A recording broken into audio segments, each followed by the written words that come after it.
Hi friends, welcome back to our channel. ముందుగా అయితే అందరికి నమస్కారం అండి. మీరు చూస్తున్నారు AP schemes info YouTube channel. ఈరోజు మరొక అప్డేట్తో నేను మీ ముందుకు రావడం జరిగిందండి. సో అప్డేట్ ఏంటి అనే విషయానికి కనుక వచ్చినట్లయితే, వాహన మిత్ర స్కీమ్కి సంబంధించి కొత్తగా అప్లికేషన్స్ అనేవి ఓపెన్ కావడం జరిగిందండి. గ్రామ వార్డ్ సచివాలయాల్లో నేటి నుంచి అంటే 17వ తేదీ నుంచి 19వ తేదీ వరకు ఈ అప్లికేషన్స్ అనేవి చేయడం జరుగుతుందండి. ఈ అప్లికేషన్స్ మీరు చేసుకుంటేనే మీకు 15,000 రూపాయలు లబ్ధి అనేది చేకూరుతుంది. సో అప్లికేషన్స్ ఏ విధంగా చేసుకోవాలి, ఫామ్ని ఏ విధంగా ఫిల్ చేయాలి, అదేవిధంగా మీరు అప్లికేషన్ చేసుకోవాలి అనుకుంటే ఏమైనా అర్హతలు కలిగి ఉండాలా అనేటువంటి పూర్తి సమాచారం నేను మీకు తెలియజేస్తానండి. వీడియోని ఎక్కడ స్కిప్ చేయకుండా చూడండి, అప్పుడే మీకు పూర్తి సమాచారం అందుతుంది. అదేవిధంగా మన ఛానల్ ఎవరైనా ఫస్ట్ టైం చూస్తుంటే ఛానల్ చూసి కంటెంట్ నచ్చినట్లయితే సబ్స్క్రైబ్ చేసుకొని పక్కనే ఉన్న బెల్ ఐకాన్ అయితే ఆన్లో పెట్టుకోండి. సో ఇక లేట్ చేయకుండా డైరెక్ట్ గా టాపిక్ లోకి అయితే వెళ్ళిపోదామండి. టాపిక్ లో భాగంగా ముందుగా చూసుకున్నట్లయితే వాహన మిత్ర స్కీమ్ కి సంబంధించి ప్రభుత్వం నుంచి అయితే ఒక తాజా సమాచారం అయితే రావడం జరిగిందండి. ఆ తాజా సమాచారాన్ని నేను మీకు ముందుగా తెలియజేస్తాను. సో ముందుగా చూసుకున్నట్లయితే ఆంధ్రప్రదేశ్ రాష్ట్ర వ్యాప్తంగా ఆటో క్యాబ్ డ్రైవర్లకు 15,000 ఆర్థిక సాయం అందించేందుకు రాష్ట్ర ప్రభుత్వం వాహన మిత్ర పథకం అయితే తీసుకురావడం జరిగిందండి. అర్హులైన వారు నేటి నుంచి గ్రామ వార్డ్ సచివాలయాల్లో దరఖాస్తు చేసుకోవాల్సి ఉంటుంది అనేది ప్రభుత్వం తెలియజేయడం జరిగిందండి. ప్రభుత్వం రిలీజ్ చేసిన ప్రత్యేక ఫామ్లో వివరాలు నింపి ఈ నెల 19 లోపు సచివాలయాల్లో అందజేయాలి అనేది ప్రభుత్వం చెప్పడం జరిగింది. సో మీరు ఈ విధంగా అప్లికేషన్స్ కనుక నింపి 19వ తేదీలోపు గ్రామ వార్డ్ సచివాలయంలో కనుక ఇచ్చినట్లయితే అర్హులను ఎంపిక చేసి అక్టోబర్ 1వ తేదీన వాళ్ళ ఖాతాల్లోకి నగదు జమ చేస్తాము అనేది ప్రభుత్వం చెప్పడం జరిగిందండి. సో ఈ విధంగా వాహన మిత్ర స్కీమ్కి సంబంధించి ఒక తాజా సమాచారం అయితే రావడం జరిగింది. సో నేటి నుంచి ఆంధ్రప్రదేశ్ రాష్ట్ర వ్యాప్తంగా వాహన మిత్ర స్కీమ్కి సంబంధించి అప్లికేషన్స్ అనేవి ఓపెన్ కావడం జరిగిందండి. సో ఎవరైనా సరే కొత్త వారు అప్లికేషన్ చేసుకోవాలి అనుకుంటే వెంటనే గ్రామ వార్డ్ సచివాలయంకి వెళ్ళి అయితే అప్లికేషన్ అయితే చేసుకోవాల్సి ఉంటుంది. సో వాళ్ళు ఇచ్చిన ఫామ్ని ఫిల్ చేసి మీరైతే అప్లై చేసుకోవాల్సి ఉంటుందండి.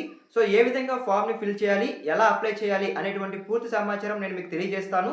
సో అంతకంటే ముందు ఈ పథకం ద్వారా మీరు లబ్ధి పొందాలంటే లేదా అప్లికేషన్ చేసుకోవాలి అనుకుంటే ఏమైనా అర్హతలు కలిగి ఉండాలా అనేటువంటి సమాచారాన్ని కూడా నేను మీకు తెలియజేస్తానండి. సో ముందుగా చూసుకున్నట్లయితే మీరు ఈ పథకానికి ఎలిజిబిలిటీ కలిగి ఉండాలంటే ఖచ్చితంగా మీరు కొన్ని అర్హతలు అయితే కలిగి ఉండాలండి. ఆ అర్హతలు ఏంటి అనే విషయానికి కనుక వచ్చినట్లయితే, సో ఎవరైతే లబ్ధిదారులు ఉంటారో సో వాళ్ళు ఖచ్చితంగా రేషన్ కార్డు అనేది కలిగి ఉండాలి. అదేవిధంగా ప్రతి ఒక్క లబ్ధిదారులు ఆధార్ కార్డు అనేది కలిగి ఉండాలండి. So ration card, Aadhaar card కలిగి ఉంటేనే ఈ పథకానికి అర్హులు అనేది ప్రభుత్వం చెప్పడం జరుగుతుంది. అదేవిధంగా సొంతంగా వారికి ట్యాక్సీ కానీ లేదా ఆటో కానీ కలిగి ఉండాలండి. సో వాళ్ళ సొంత వాహనాలు కనుక ఉన్నట్లయితే సో వాళ్ళు మాత్రమే ఈ పథకానికి అర్హత కలిగి ఉంటారు అనేది ప్రభుత్వం చెప్పడం జరుగుతుంది. అదేవిధంగా ఎవరైతే ఈ పథకం ద్వారా లబ్ధి పొందాలి అని అనుకుంటున్నారో ఆటో లేదా క్యాబ్ ద్వారా, సో వారికి ఖచ్చితంగా సో వాళ్ళ ఆటోకి సంబంధించి లేదా క్యాబ్కి సంబంధించి ఖచ్చితంగా డ్రైవింగ్ లైసెన్స్ అనేది కలిగి ఉండాలండి. డ్రైవింగ్ లైసెన్స్ కలిగి ఉంటేనే ఈ పథకం ద్వారా 15,000 రూపాయలు లబ్ధి పొందే అవకాశం ఉందనేది సమాచారం అండి.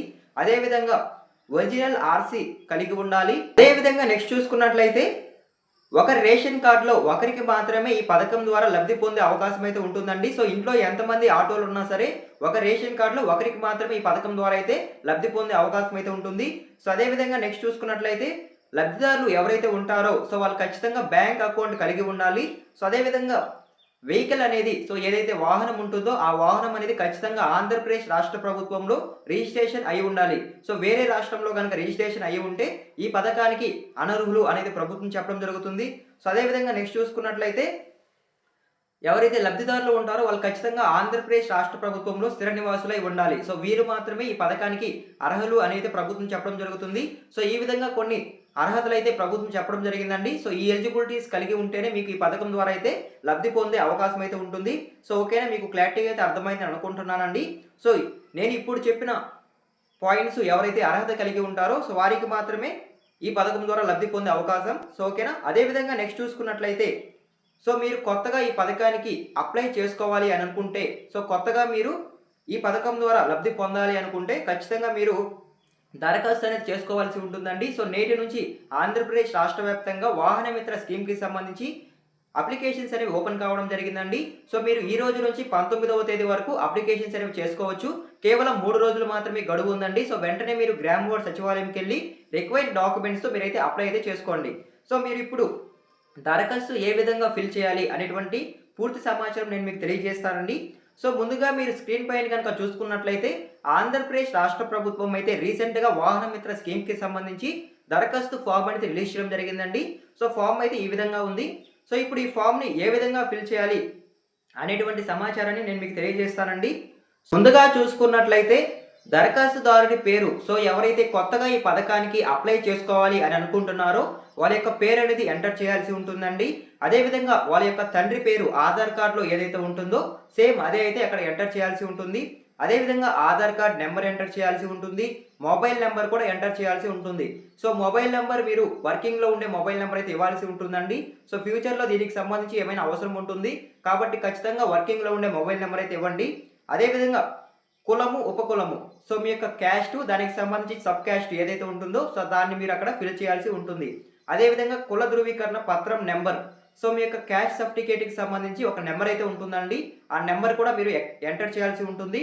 అదేవిధంగా బ్యాంక్ వివరాలు, సో ఈ బ్యాంక్ వివరాలు అనేవి ఎందుకు ఎంటర్ చేయాలి అనే విషయానికి కనుక వచ్చినట్లయితే డైరెక్ట్గా మీకు డీపీటీ రూపంలో మీ బ్యాంక్ ఖాతాలోకి అమౌంట్ అనేది జమ చేయడం జరుగుతుంది కాబట్టి ఖచ్చితంగా మీరు బ్యాంక్ డీటెయిల్స్ అనేవి ఇవ్వాల్సి ఉంటుంది. సో ముందుగా ఖాతా సంఖ్య, సో మీ యొక్క బ్యాంక్ అకౌంట్ నెంబర్ ఏదైతే ఉంటుందో సో దాన్ని మీరు ఎంటర్ చేయాల్సి ఉంటుంది. అదేవిధంగా ఐఎఫ్సి కోడ్, సో మీ బ్యాంక్ ఖాతా బుక్లో మీకు ఒక ఐఎఫ్సి కోడ్ అయితే ఉంటుంది. సో దాన్ని కూడా మీరు ఎంటర్ చేయాల్సి ఉంటుంది. అదేవిధంగా బ్రాంచ్ పేరు, సో మీ యొక్క బ్యాంకు ఏ బ్రాంచ్కి సంబంధించింది అనేటువంటి సమాచారం కూడా మీరు అక్కడ ఫిల్ చేయాల్సి ఉంటుంది. అదేవిధంగా నెక్స్ట్ చూసుకున్నట్లయితే ఆదాయ ధృవీకరణ పత్రం నెంబర్ మరియు ఆదాయం, సో మీరు ఒక ఏడాదికి ఎంత సంపాదిస్తున్నారు అనేటువంటి సమాచారాన్ని కూడా మీరు ఇక్కడ ఎంటర్ చేయాల్సి ఉంటుందండి. సో ఆదాయం ఎంత అనేది అక్కడ వేయాల్సి ఉంటుంది. సో అదేవిధంగా నెక్స్ట్ చూసుకున్నట్లయితే చిరునామా, సో మీరు ఏ జిల్లాలో ఉంటున్నారు, ఏ మండలంలో ఉంటున్నారు, ఏ గ్రామంలో ఉంటున్నారు అనేటువంటి చిరునామా అయితే అక్కడ ఎంటర్ చేయాల్సి ఉంటుంది. అదేవిధంగా వాహనం రకం, సో మీరు నడిపే వాహనం ఏదైతే ఉంటుందో అది ఆటోనా లేదా ట్యాక్సీనా లేదా మ్యాక్సీ క్యాబ్రా, సో ఈ మూడిట్లో ఏదైతే ఉంటుందో దాన్ని మీరు సెలెక్ట్ చేసుకోవాల్సి ఉంటుంది. అదేవిధంగా వాహన గుర్తింపు సంఖ్య, సో మీ వాహనానికి సంబంధించి గుర్తింపు సంఖ్య అయితే ఒకటి ఉంటుందండి. ఆ గుర్తింపు సంఖ్య అనేది కూడా అక్కడ ఎంటర్ చేయాల్సి ఉంటుంది. అదేవిధంగా చెల్లుబాటు అయ్యే తేదీ, సో మీకు వాహన గుర్తింపు సంఖ్య ఏదైతే ఉంటుందో అది ఏ తేదీ ఇచ్చి ఉన్నారో సో దానికి సంబంధించి డేట్ అనేది కూడా ఇక్కడ ఎంటర్ చేయాల్సి ఉంటుంది. అదేవిధంగా డ్రైవింగ్ లైసెన్స్ సంఖ్య, సో మీ యొక్క డ్రైవింగ్ లైసెన్స్ నెంబర్ అనేది కూడా ఇక్కడ ఎంటర్ చేయాల్సి ఉంటుంది.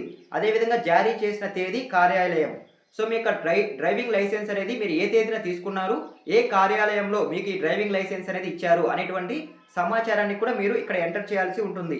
సో ఇవన్నీ ఎంటర్ చేసిన తర్వాత మీకు ఒక మ్యాటర్ అయితే ఇవ్వడం జరుగుతుందండి. ఇక్కడ మీకు ఒక సమాచారాన్ని అయితే తెలియజేయడం జరుగుతుంది. సో ఆ సమాచారం ఏంటి అనేటువంటి సమాచారం కూడా నేను మీకు తెలియజేస్తాను. సో ముందుగా చూసుకున్నట్లయితే పైన తెలుపబడిన సమాచారం అంతము పూర్తి వాస్తవం అని తెలియజేస్తూ తనిఖీ సమయంలో కానీ ఆ తర్వాత కానీ ఏదైనా అవాస్తవం అని తెలిస్తే మీరు తీసుకునే చట్టపరమైన చర్యలకు బాధ్యుడనై ఉంటానని తెలియజేస్తున్నాను. సో ఇక్కడ ఏం చెప్తున్నారంటే మీరు ఏవైతే డీటెయిల్స్ అనేవి ఇచ్చి ఉంటారో ఇక్కడ అవన్నీ వాస్తవము అని నేను తెలియజేస్తున్నాను. సో మీరు తనిఖీలు కనుక చేసినప్పుడు ఇవి ఏమైనా సరే అవాస్తవం అని తెలిసినట్లయితే మీరు విధించే చర్యలకు నేను బాధ్యుడనై ఉంటాను అని అయితే ఇక్కడ చెప్తున్నారండి. సో ప్రభుత్వం అయితే ఈ పథకానికి సంబంధించి తనిఖీలు అనేవి చేస్తాము అని చెప్పడం జరుగుతుంది. ఈ తనిఖీలు చేసే సమయంలో మీరు ఇచ్చిన డీటెయిల్స్ కనుక ఏమైనా తప్పు అని తెలిసినట్లయితే మీ మీద చర్యలు తీసుకుంటాము అని ప్రభుత్వం చెప్పడం జరుగుతుందండి. దీనికి సంబంధించి మీరు సిద్ధంగా ఉన్నారా లేదా అని అయితే ఇక్కడ అడుగుతున్నారండి. ఒకవేళ మీరు సిద్ధంగా ఉన్నట్లయితే ఇక్కడ మీరు సైన్ చేయాల్సి ఉంటుందండి. మీ యొక్క సంతకం అనేది ఇవ్వాల్సి ఉంటుంది. మీరు సైన్ చేసి ఇచ్చే తర్వాత సంక్షేమ మరియు విద్యా సహాయకుని సంతకం, మండల పరిషత్ అభివృద్ధి కార్యదర్శి వారి సంతకం, సో ఈ విధంగా కొన్ని సంతకాలు ఫిల్ చేసి మీరు ఈ యొక్క అప్లికేషన్ అనేది ఇవ్వాల్సి ఉంటుంది. సో గ్రామ వార్డ్ సచివాలయంలో ఈ యొక్క అప్లికేషన్స్ అనేవి స్వీకరించబడుతున్నాయి. సో కాబట్టి మీరు ఈ విధంగా మీరు అప్లికేషన్ ఫామ్ని ఫిల్ చేసి మీ గ్రామ వార్డ్ సచివాలయంలో ఇవ్వాల్సి ఉంటుందండి. సో ఓకేనా, మీకు క్లారిటీగా అయితే అర్థమైంది అనుకుంటున్నాను. సో నేను ఇందాక చెప్పిన అర్హతలు కనుక మీరు కలిగి ఉన్నట్లయితే మీరు ఈ ఫామ్ ఫిల్ చేసి మీ గ్రామ వార్డ్ సచివాలయంలో ఇవ్వచ్చు. సో కేవలం 3 రోజులు మాత్రమే గడువు ఉందండి. సో ఎవరైనా సరే కొత్తగా అప్లై చేసుకోవాలి అనుకుంటున్నారో సో వాళ్ళు వెంటనే గ్రామ వార్డ్ సచివాలయంకి వెళ్ళి ఈ విధంగా అయితే అప్లికేషన్ ఫామ్ ఫిల్ చేసి అప్లై అయితే చేసుకోనండి. సో ఓకేనా, సో ఇదేనండి వాహన మిత్ర స్కీమ్కి సంబంధించి వచ్చిన తాజా సమాచారం అయితే. సో వచ్చిన సమాచారాన్ని నేను మీకు 1 by 1 అయితే ఎక్స్ప్లెయిన్ చేశాను అని అనుకుంటున్నాను. సో నా ఎక్స్ప్లెనేషన్ కనుక మీకు నచ్చినట్లయితే లైక్ చేసి, మన ఛానల్ని ఎవరైనా ఫస్ట్ టైం చూస్తుంటే ఛానల్ చూసి కంటెంట్ నచ్చినట్లయితే సబ్స్క్రైబ్ చేసుకుని మాకు సపోర్ట్ చేయండి. సో ఇక లేట్ చేయకుండా మరొక ఇంట్రెస్టింగ్ వీడియోతో మీ ముందుకు వస్తాను. అంతవరకు జై హింద్. ఎన్ని వరకు చూస్తుంటే థ్యాంక్ యూ ఫర్ వాచింగ్.